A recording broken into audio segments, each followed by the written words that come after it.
Introducing a new era in serviceability and performance. The 90 series tractors from Case. This program will cover what's new in these tractors from your viewpoint as a service technician. Let's open the hood and see how easy it is to get to the various components. The 2290 tractor has a tilting hood. Look at the release latch. It's easier to operate than your car, and conveniently located on both sides of the tractor, too. Now you can get at the air cleaners, valve tappets, injectors, and radiator easier. The 2090 has a sliding hood for easy access to regular maintenance items. All of the tractors have easily removable side panels for belt adjustment and a swing-out cooler and condenser for easy radiator trash cleaning. Even the hood itself is serviceable. The 4-section bolted construction lets you replace individual sections if they get damaged. Now that we have seen how easy it is to get at things, let's take a look at the serviceability of the air conditioning. You'll like this. The air conditioning compressor is driven with a short belt from the water pump pulley, and belt tension is adjusted by tilting one side of the compressor, similar to the alternator belt adjustment. The air conditioning hoses are all one piece on this series of tractors. This means there will be less chance for leaks because there are fewer connections. These one-piece hoses will also change your disconnect procedure for tractor splitting.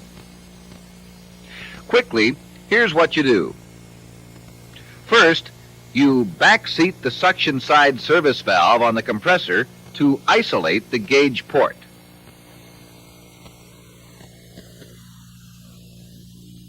Then, hook up one of the gauges on the gauge set.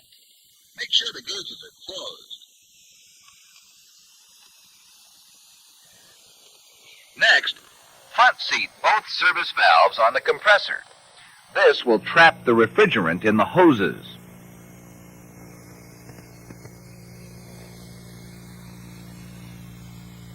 The third step is to bleed off the small amount of refrigerant left in the compressor by opening the test gauge.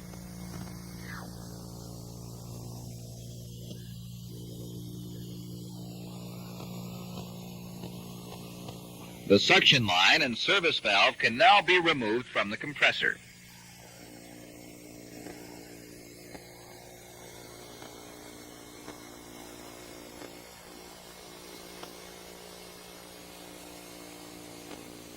The discharge line can be disconnected at the quick disconnect. You will find a minimal loss of refrigerant with this procedure, and in most cases, you won't even have to add refrigerant, but always check your sight gauge to make sure. Now let's take a look at the battery service. Just swing out the tray, remove a couple of wing bolts, then lift off the cover and the battery is exposed for regular maintenance, testing, or removal. While we are on the subject of the electrical system, let's take a look at the starter and alternator. First, the starter.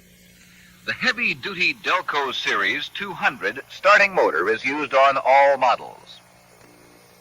The alternator capacity has been increased from 55 to 72 amps on cab models, and from 55 to 61 amps on non-cab models. Because we have this kind of charging capacity, we are now offering a 6-light optional auxiliary lighting package. By the way, the cab wiring harnesses are standardized on all models. This should make troubleshooting easier. We have made a lot of other changes in the cab, too. For openers, heavy-duty handles to operate a rotary-type door latch that has proved itself in automotive use for years. Look, the ignition key and door key are the same. And for security, you can't take the door lock off from the outside of the cab. Also, the door holder is new. We have really moved things around, too. Inside the cab, we have taken the ignition key, the ether start button, and the turn signals off the lower part of the instrument panel and clustered them around the tilting steering wheel, where they are really convenient. We moved the engine stop button to the operator's console so it is closer to the throttle for convenience and safety.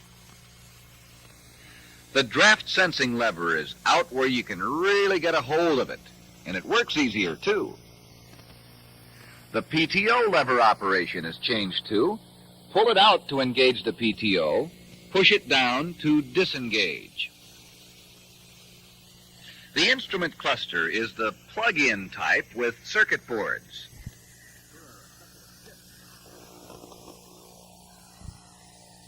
Here are a couple of tips on checking out the lamps on the instrument cluster. To check the 6 warning lights in the instrument cluster, place the fuel stop button in the off position. Turn the key to the on position. The engine oil pressure, alternator, and transmission oil pressure should come on. In 4 to 10 seconds, the transmission filter light should come on. Now turn the key to the crank position. The alternator light should go out, and the other 5 should be lit. With the engine running and the key on, all warning lights should be off. The one exception you may find is that with the high amperage alternators, the light may not turn off until a higher engine RPM is reached. Accelerating the engine should then make the light go out. The light should then remain out when you return the engine to idle. Operating the engine with the key turned off and several accessories turned on will cause the alternator indicator light to be dimly lit. This ignition switch has an accessory position to allow the vehicle radio or similar accessory to be operated without activating the entire ignition system and warning lights. The only warning light that will be lit is the alternator light. This will alert the operator that battery discharge is occurring. In the opening of this program, we mentioned a new era in performance. Well, here is one of the main reasons. The case control hydraulic system. This system has the ability to monitor system pressure, flow, and load, and adjust its performance accordingly for maximum efficiency. How does a hydraulic system do all this? Well, let's take a look at the pump first. This discussion is oversimplified, but we are sure you'll get the idea. The pump is an axial piston type. That means there are pistons, 9 to be exact, that move back and forth in a cylinder as the cylinder rotates. During half of the revolution, the piston draws fluid from the intake. During the other half revolution, it forces fluid through the discharge. This pump also has a feature which allows it to change the amount of flow as it operates. This change in flow is accomplished by changing the angle of the plate which the pistons ride against.